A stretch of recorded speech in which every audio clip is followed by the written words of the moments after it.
I am happy to join with you today in what will go down in history as the greatest demonstration for freedom in the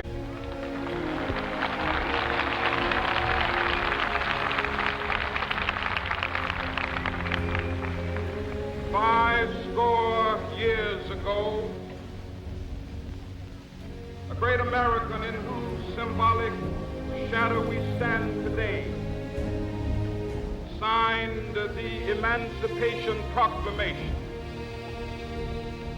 This momentous decree came as a great beacon light of hope to millions of Negro slaves who had been seared in the flames of withering injustice.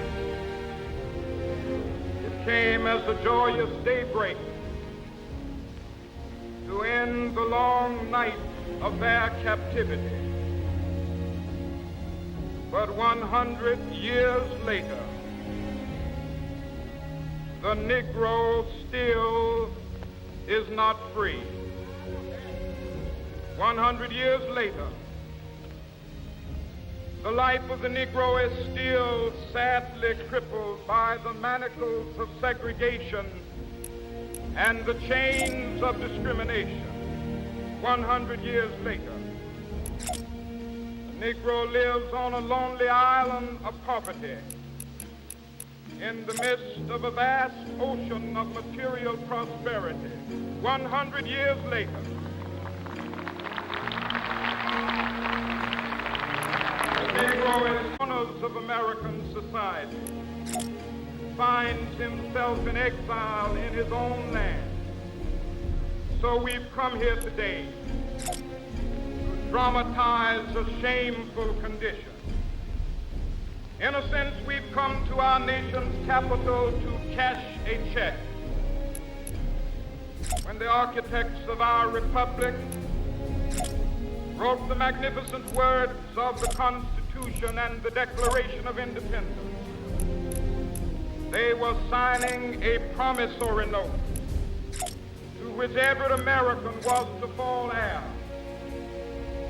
This note was a promise that all men, yes, black men as well as white men, would be guaranteed the unalienable rights of life, liberty, and the pursuit of happiness.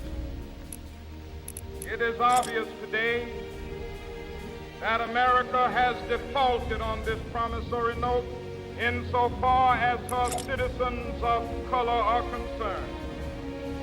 Instead of honoring this sacred obligation, America has given the Negro people a bad check, a check which has come back marked insufficient funds.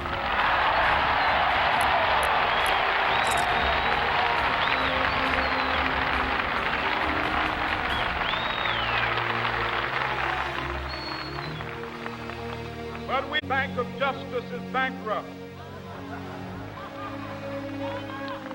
We refuse to believe that there are insufficient funds in the great vaults of opportunity of this nation. So we've come to cash this check, a check that will give us upon demand the riches of freedom and the security of justice.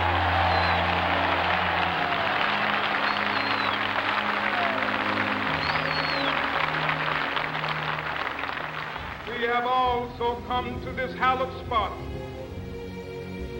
to remind America of the fierce urgency of now.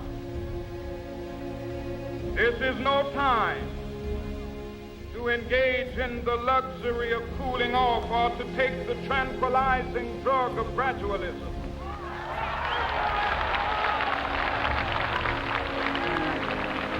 Now is the time to make real the promises of democracy.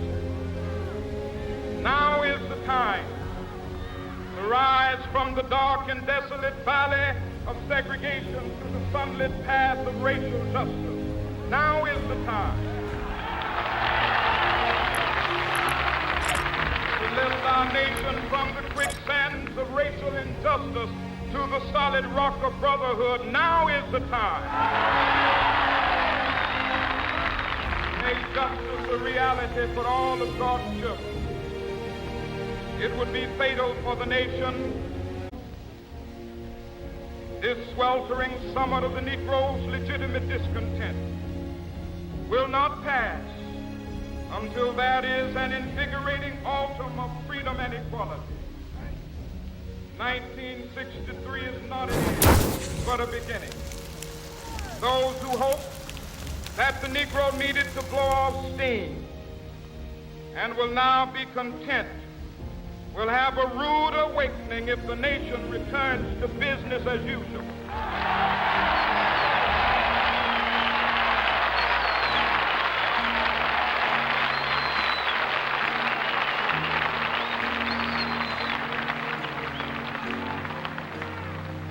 There will be neither rest nor tranquility in America till the Negro is granted his citizenship rights.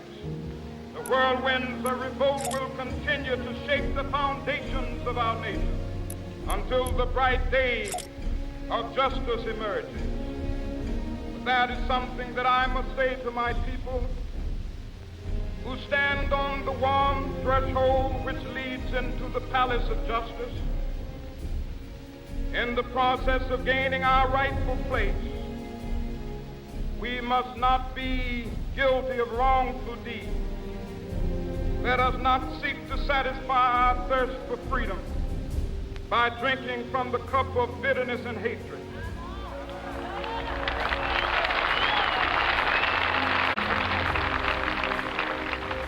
We must forever conduct our struggle on the high plane of dignity and discipline. We must not allow our creative protests to degenerate into physical violence. Again and again, we must rise to the majestic heights of meeting physical force with soul force. The marvelous new militancy which has engulfed the Negro community must not lead us to a distrust of all white people. For many of our white brothers, as evidenced by their presence here today, have come to realize that their destiny is